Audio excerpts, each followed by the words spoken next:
सबसे बड़े लोकतांत्रिक देश भारत का प्रधानमंत्री होना भले ही किसी भौकाल से कम ना हो, मगर बात जब देश के आम लोगों से मिलने की आती है तो जनता के इस प्यार के आगे नरेंद्र मोदी के लिए ये प्रधानमंत्री जैसे पद का भौकाल भी कुछ नहीं है। ये बात एक बार फिर उस वक्त साबित हो गई जब कानपुर के दौरे पर गए पीएम मोदी ने यहाँ के लोगों से दिल खोलकर बात की। इस दौरान ना कोई प्रोटोकॉल दिखा, ना कोई भौकाल, बस दिखा तो जनता के लिए पीएम मोदी का प्यार।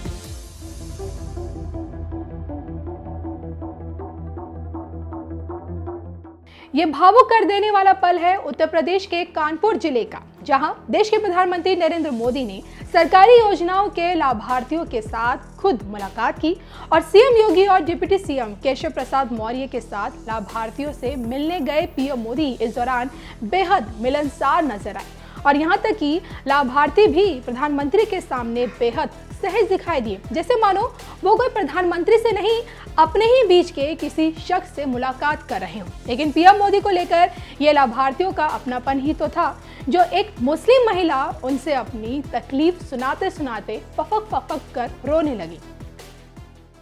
सर जब तलाक हुआ था, आदमी ने छोड़ा था, तो सर बहुत ज़्यादा परेशानी हमको हुई थी। 2 बेटियों को लेकर के हम कहाँ जाते, क्या करते। फिर सर जब यहाँ मैं वापस अपने मायके आई हूँ, यहाँ पे सबका हमको सपोर्ट मिला। आज सर मैं अपनी 2 बेटियों को सर पढ़ा रही हूँ। सर आप लोगों की वजह से बस मैं ये चाहती हूँ कि मेरी बेटियाँ और अच्छे से पढ़े। जो आज मैंने दिन देखे हैं, इतने बुरे बुरे मैंने सर दिन देखे हैं और कुछ नहीं देखे। थैंक यू सर, बस सर आप लोगों की बदौलत है, बस ये सोचती हूँ सर मेरी बेटियाँ और पढ़ें।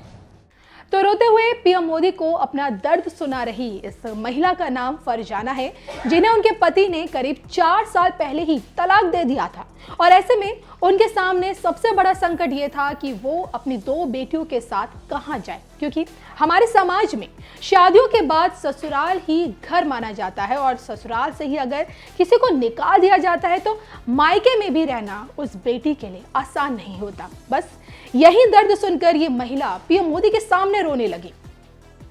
मेरा अपना घर कहते हैं, बेटियों को कोई घर नहीं होता, ना ससुराल होता, ना ही बात। सर ये मेरा 4 साल पहले मेरा सर तलाक हो गया था। मेरा आज कोर्ट में केस भी चल रहा है कि मुंह से उन्होंने बोल दिया था। आज सर मेरा केस चल रहा है। बस मैं ये सोचती जो मुझ पर बीती है वो मेरी 2 छोटी छोटी मासूम बच्चों पर ना बीते।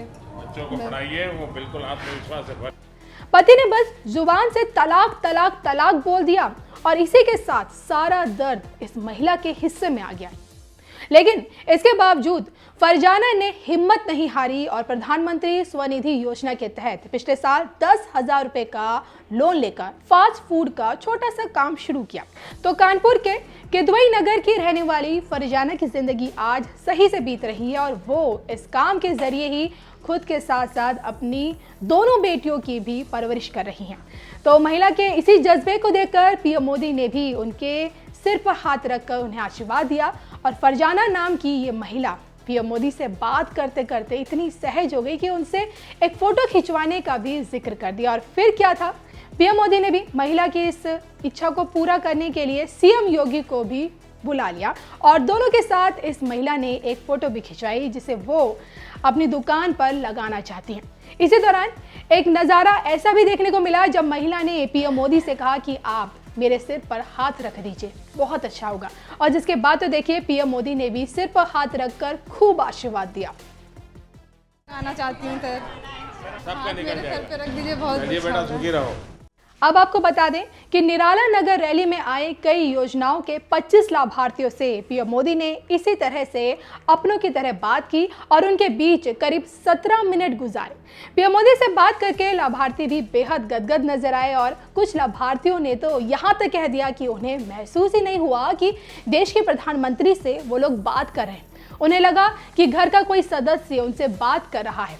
तो इन महिलाओं को 2 दिन पहले ही ये बताया गया था कि उन्हें पीएम मोदी से मुलाकात करना है और जिसके बाद सभी महिलाओं का कोविड टेस्ट भी कराया गया था। बहरहाल इन महिलाओं से मुलाकात के दौरान पीएम मोदी ने और क्या कुछ कहा, आइए आपको सुनाते हैं। सर मैं अपनी 2 बेटियों को सर पढ़ा रही हूँ। सर आप लोगों की वजह से बस मैं ये चाहती हूँ कि मेरी बेटियाँ और अच्छे से पढ़े। जो आज मैंने दिन देखे हैं, इतने बुरे बुरे मैंने सर दिन देखे हैं आपने बहुत और कुछ नहीं देखे। शर्माए प्रणाम सर। ओहो, झुको मत, झुकने का जमाना चला गया। को इतना अच्छा मुझे रिटर्न मिला है कि मुझे जो है यूनिट बड़ी करनी पड़ रही है ये आप बढ़ रही कि आनंद आ रहा है कि मजबूरी हो रही है? और इससे मैंने लाखों में बातें करते तो सब लोग कह रहे हैं कि हम हर साल आप ही आए। मेरे फादर एक्सपायर हो गए थे, उसके बाद मैंने ये लोन अप्लाई किया, बहुत जल्दी लोन मिला। नए मकान में रहते हैं। नए मकान में रहते हैं सर। मैं बहुत आभारी हूँ आपका। नमस्ते। ये स्थिति थी जैसे मतलब बच्चों को अपना पढ़ा नहीं पाती थी। आज वो स्थिति है जब मैं 2-4 लाख की मतलब मेरे पास हमेशा सर्दी गर्मी रहती है और मैंने अपने समूह से जोड़ के ना अपने और बीओ से जोड़ के मैंने महिलाओं को भी इतना आगे बढ़ा दिया है कि वो आज 10-5 हज़ार रुपये कमा रही हैं सर। और मेरा काम ये भी था सर, जैसे मैं ये मास्क लॉकडाउन में मैंने मास्क भी बनाए थे जिसका मेरे पास फंड आया था 75,000 रुपये मुझे मिला हुआ था सर। उससे मैंने अपने बीओ को कुछ दिया और कुछ अपने पास में रखा। और सर मैंने ये क्या कहते हैं ड्रेस बच्चों की मैंने 7 स्कूल की मैंने सिली थी जिसका मुझे 1,10,000 रुपये मिला था सर। और इससे मैंने जी सर ये मैं जूट से उत्पादन करवाती हूँ महिलाओं के द्वारा। यूपिका से मुझे लेते हैं इसको। हाँ जी सर, घड़ियाँ बनवाते हैं सर। ये वैसे तो इसकी कॉस्ट 300 रुपये है। कितने समय में बनता है? सर ये 1 दिन में बन जाता है। पहले मेरे को बहुत दिक्कत होती थी ऐसे। जी हाँ, और राशन कार्ड मिला मेरे को और 2 बारी राशन मिलता है मेरे को फ्री का। और लाइट हो गई है, उज्ज्वला गैस हो गई है, सारी सुविधाएं हमको मिलती है। नए मकान में रहते हैं। नए मकान में रहते हैं सर। करीब 1 साल हो गए सर। अच्छा बना है। अच्छा बना ली सर जी। आपका तो धन्यवाद सर जी। मेहमान बहुत आड़े नहीं सर जी, ऐसे कुछ नहीं। खाना पकाना पड़ रहा है। मैं बहुत आभारी हूँ आपका जो मुझे आपने इतना। पहले तो इतनी दिक्कत नहीं होती थी, हम लोग को परेशानी बहुत होती थी। दिक्कत होती थी हम लोगों को, मतलब कि अब कम से कम चैन की नींद से सोते तो हैं, कम से कम बारिश की वजह से बच्चे भी भीग रहे हैं, खुद भी परेशानी। जी सर। हाँ जी सर, अभी हाँ जी। साउथ इंडियन मैं बिजनेस करती हूँ सर। जो डोसा इडली वगैरह सब मैं खुद करती हूँ सर। जी हाँ सर, मैं खुद बनाती हूँ सीख लिया आपने? सर। जो जिन पहले मैं सिलाई करती थी, फिर कुछ टाइम के बाद मैंने एक रेस्टोरेंट में जॉब किया मैंने, तो उनके थ्रू मैंने सीखा। मैं आज उनके साथ जुड़ी हुई हूँ। और सर लॉकडाउन हो गया था तो उसकी बहुत ज़्यादा दिक्कतें थी। 2 बेटियाँ, सहारा कुछ भी नहीं था। ससुराल से सर जब तलाक हुआ था, आदमी ने छोड़ा था, तो सर बहुत ज़्यादा परेशानी हमको हुई थी। 2 बेटियों को लेकर के हम कहाँ जाते क्या करते। फिर सर जब यहाँ मैं वापस अपने मायके आई हूँ, यहाँ पे सबका हमको सपोर्ट मिला।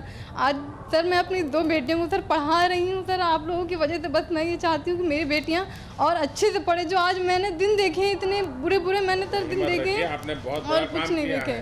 Thank you sir. बस सर आप लोगों की बदौलत है। बस ये सोचती हूँ सर मेरी बेटियाँ और पढ़ें। बस घर मैं अब चाहती हूँ सर कि मेरा अपना घर, कहते हैं बेटियों को कोई घर नहीं होता, ना ससुराल होता, ना ही बात। सर ये मेरा 4 साल पहले मेरा सर तलाक हो गया था। मेरा आज कोर्ट में केस भी चल रहा है कि मुंह से उन्होंने बोल दिया था। आज सर मेरा केस चल रहा है। बस मैं ये सोचती जो मुझ पर बीती है वो मेरी 2 छोटी छोटी मासूम बच्चों पर ना बीते। बच्चों को पढ़ाइए, वो बिल्कुल आत्मविश्वास से भर जाएंगे। सर हम आपके साथ एक फ़ोटो खिंचवाना चाहते हैं, जो मैं अपनी खुद की दुकान पे सर आपके साथ और हमारे माननीय सर आदित्यनाथ सर उनके साथ मैं फ़ोटो खिंचवा के मैं अपनी दुकान में लगाना चाहती हूँ सर।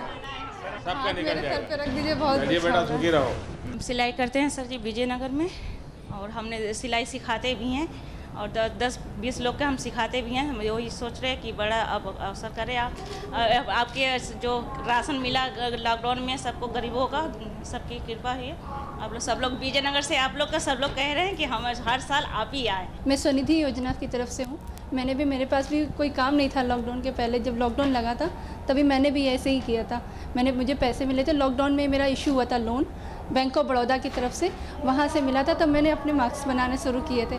मैं मुख्यमंत्री युवा स्वरोजगार योजना के तहत मैंने 12th किया था। मैं ग्रेजुएशन कर रहा था। बिज़नेस के लिए जब आपका स्किल डेवलपमेंट और स्टार्टअप इंडिया प्रोग्राम थे तो मुझे वहाँ से बहुत प्रोत्साहन मिला। तो मैंने जब पता किया तो मुझे इस योजना के अंतर्गत मैंने 5 लाख रुपए का लोन लिया। कितने लोगों को रोजगार देते हैं? सर अभी 6 लोग हमारे पास काम करते हैं और जो जॉब वर्क में हम लोग देते हैं तो करीबन 10-12 लोग जॉब वर्क में रहते हैं, तो 15-16 लोगों को जॉब भी प्रोवाइड होती है। प्रधानमंत्री रोजगार योजना से मुझे 15 लाख रुपए के लोन की प्राप्ति हुई और उसके बाद मैंने बहुत बड़े से अपनी फैक्ट्री स्टार्ट की है।